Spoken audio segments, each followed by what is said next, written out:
드넓은 우주 공간의 고요함 속에서 달의 뒷면은 태초부터 인류의 시선에서 벗어나 감춰져 있었다. 이제껏 아폴로 임무의 단순한 모방품으로 치부되던 중국의 창어 탐사선들이 역사를 새로 썼다. 노벨상 수상 과학자 한 분이 단순한 추측이 아닌 달의 어둡고 먼 뒷면에서 수집된 냉혹하고 확실한 증거를 가지고 나섰다. 시료들이 회수되었고 초기 분석 결과는 섬뜩할 정도다. 오랫동안 지구 형성에 침묵하는 증인으로 여겨지던 달이 이제는 지질학적 이상현상, 미지의 물질, 그리고 다음 세계 초강대국을 좌우할 만큼 강력한 에너지 비축량을 품은 시한폭탄 같은 우주적 존재로 드러났다. 하지만 그 누구도 시료들이 밝혀낸 사실에 대비하지 못했다. 이는 수십 년간 많은 이들이 두려워했던 달에 관해 뭔가 석연치 않은 점이 있다는 사실을 확인해 주었기 때문이다. 미국 항공우주국 NASA 이 정치적 지연과 화성 탐사라는 야망에 얽매여 있는 동안 중국은 훨씬 더 전략적인 임무를 조용히 추진했다. 중국의 달 여신 이름을 딴 창어 프로그램을 통해 그들은 지도를 작성하고 착륙하고 시료를 채취했으며 무엇보다도 다른 어떤 나라도 감히 시도하지 못했던 곳에서 성공했다. 바로 지구가 결코 볼 수 없고 무선 신호가 닿을 수 없는 달의 뒷면이었다. 그리고 2019년에 창어사 호와 함께 중국은 그곳에 로버를 착륙시킨 최초의 국가가 되었다. 하지만 이것은 단순한 공학적 업적이 아니었다. 그것은 의지의 표명이었다. 달 너머 중력의 균형점에 통신 중계기를 설치함으로써 중국은 본격적인 탐사의 기반을 다졌다. 그리고 U-22 로버가 전송을 시작했을 때 그것이 발견한 것은 과학계 전체를 발칵 뒤집어 놓았다. 반짝이는 녹색의 젤 같은 물질이 분화구 안에 조용히 놓여 있었는데 주변 달 표면과는 완전히 달랐다. 그것은 부자연스럽게 빛을 반사했으며 그 지역의 지질학적 기대를 벗어났다. 과학자들은 이를 충격 용융 강력암이라고 불렀지만 그들을 진정으로 당황하게 한 것은 그 존재 자체가 아니라 그 신선함이었다. 그것은 최근에 형성된 것처럼 보였다. 하지만 어떻게 그럴 수 있었을까? 달의 뒷면에는 방사성 발열 원소가 부족하다. 그곳은 차갑고 고요하며 비활성 상태여야만 했다. 그런데 왜 이 이상한 물질은 갓 형성된 것처럼 보였을까? 젤 같은 미스터리 발견 수개월 후 U-22 로버는 훨씬 더 기이한 것을 우연히 발견했다. 투명한 유리 같은 구체들이 먼지투성이 표면에 흩어져 있었다. 조각도 구슬도 아닌 직경 1인치에 달하는 완벽한 구체였다. 이는 아폴로 임무가 회수한 어떤 것보다도 컸다. 그것들은 무작위로 흩어져 있지 않았다. 마치 의도적으로 놓였거나 우리가 아직 이해하지 못하는 힘에 의해 형성된 것처럼 일정한 패턴으로 나타났다. 이러한 형성물들은 현재의 충격 물리학 모델로는 설명하기 어렵다.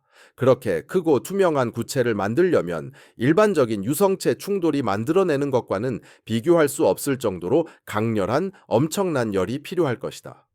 어떤 과학자들은 고대 화산 활동을 추측했다. 다른 이들은 미지의 에너지원이나 지각 아래 묻힌 시스템을 암시하는 더 어두운 이론들을 속삭였다. 분명한 것은 이것이다.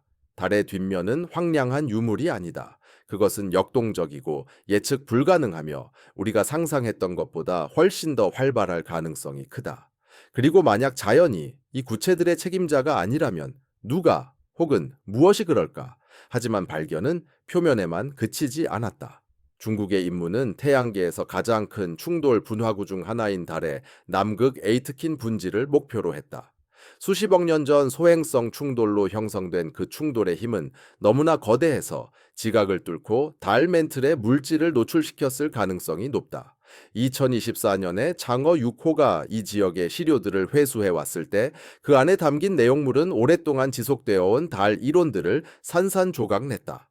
과학자들은 저칼슘 희석과 감람석 같은 광물들을 감지했는데 이는 달 깊은 내부의 직접적인 증거였지만 그 조성은 예상과 달랐다. 그것들은 모델과 일치하지 않았다. 원소들과 비율이 달의 형성 이론에 근거하여 지질학자들이 예상했던 것과는 근본적으로 달랐다. 우리의 모델이 틀렸거나 아니면 무언가가 이 물질들을 변형시켰다는 뜻이다. 그리고 그 함의는 섬뜩하다. 왜냐하면 달의 형성을 이해하지 못한다면 우리는 지구의 초기 역사 또한 이해하지 못하는 것이기 때문이다. 우리가 알고 있다고 생각했던 모든 것이 갑자기 심판대에 올랐다. 새로 발견된 광물 중 하나인 창어석 Y 내부에 숨겨진 것은 문명을 재정의할 수 있는 갇힌 원소였다. 헬륨-3, 셈. 지구에서는 희귀하지만 달에는 풍부하다. 헬륨-3은 방사능 폐기물 없이 핵융합을 촉진할 수 있는 청정 에너지의 성배다. 단 1톤만으로도 한 국가 전체를 1년간 전력을 공급할 수 있다. 중국의 창어 5호 임무는 회수된 시료에서 그것의 존재를 확인했다. 이론이 아니라 측정 가능하고 추출 가능한 원자로서 말이다. 헬륨-3을 채굴하려면 수톤의 월석을 처리하는 대규모 인프라가 필요할 것이다. 하지만 중국은 이미 바로 그것을 계획하고 있다. 그들의 국제달 연구 기지는 2035년 이전의 탐사뿐만 아니라 본격적인 자원 추출을 위한 역량까지 갖춘 채 운영될 목표를 가지고 있다. 이것은 더 이상 과학 경쟁이 아니다. 그것은 달 표면에서 펼쳐지는 에너지 전쟁이자 지정학적 체스 경기다. 헬륨-3 비축량을 통제하는 자가 다음 세기 에너지의 통제권을 쥘 수도 있다. 그리고 서방이 시간표를 놓고 논쟁하는 동안 중국은 그들만의 시간표를 구축하고 있다. 창어 6호 시료들이 국제연구진 패널과 조용히 공유되었을 때 그 목록에서 한 이름이 눈에 띄었다. 사무엘 라이너 박사, 노벨 물리학상 수상자이자 행성 지질화학 분야에서 세계에서 가장 존경받는 인물 중 한 명이었다. 수주간의 비공개 분석 후 라이너 박사는 의정을 깨고 제네바의 비공개 과학 포럼에서 충격적인 공개 성명을 발표했다. 유출된 녹취록에 따르면 그는 이렇게 말했다. 이러한 광물 패턴이 정확하다면 우리는 더 이상 자연적으로 진화하는 위성을 보고 있는 것이 아닙니다. 우리는 혼돈이 아닌 정밀하게 배열된 지질학적 코딩 과정을 보고 있는 것입니다. 라이너 박사는 회수된 일부 광물에서 나타난 결정 구조의 정렬이 무작위적인 형성이 아니라 공학적으로 설계된 층상 구조와 흡사하다고 경고했다. 그는 반도체와 메타 물질에 사용되는 지구상의 합성 나노 구조체들과 유사점을 지적했다. 다시 말해, 발견된 물질들이 완전히 자연적인 것이 아닐 수도 있다는 것이다. 유럽 입자 물리연구소 셰른에서 한때 연구를 이끌었던 이의 입에서 터져 나온 그 충격적인 폭로가 바로 과학자들을 술렁이게 하는 이유입니다. 왜냐하면 달 내부의 일부가 부자연스러운 형성의 징후를 보인다면 우리는 더 이상 단순한 지질학을 보고 있는 것이 아니기 때문입니다. 우리는 설계를 보고 있는 것입니다.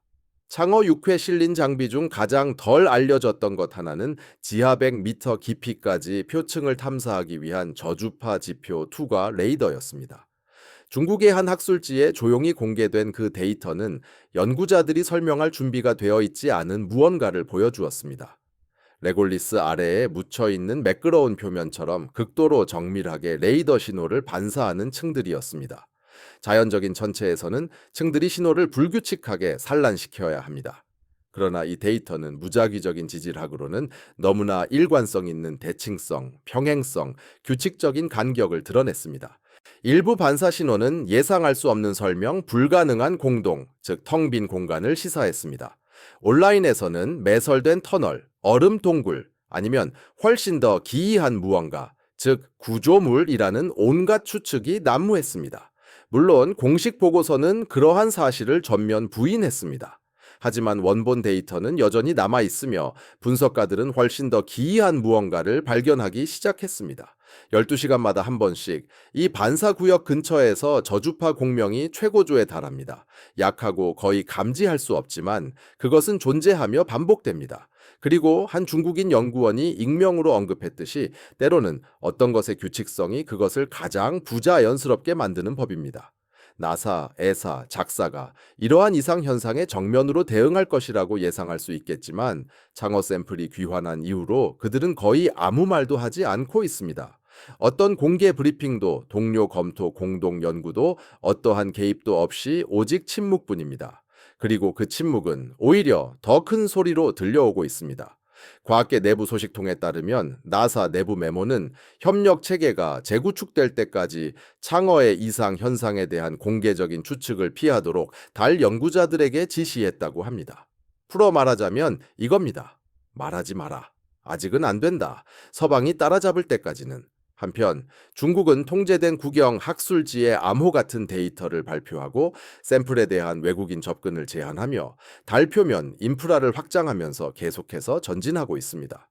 노벨상 수상자들의 경고는 서방 공식 기관들에 의해 여전히 다루어지지 않고 있습니다. 그리고 이는 일부 사람들로 하여금 이번 발견이 과학적으로 파격적일 뿐만 아니라 정치적으로도 위험하다고 믿게 만들었습니다.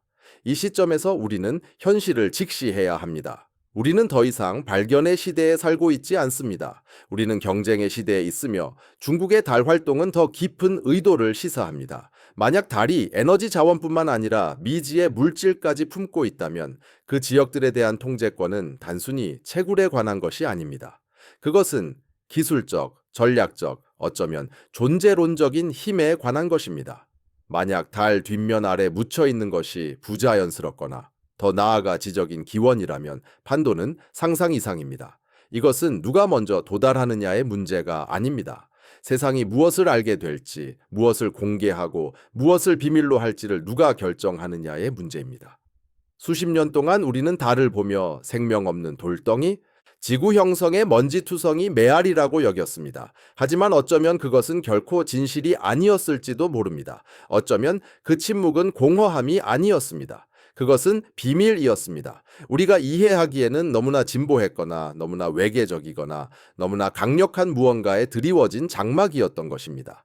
중국의 발견은 단순히 달 암석을 파낸 것이 아니었습니다. 많은 이들이 결코 드러나지 않기를 바랐던 현실을 파헤쳐 드러낸 것입니다.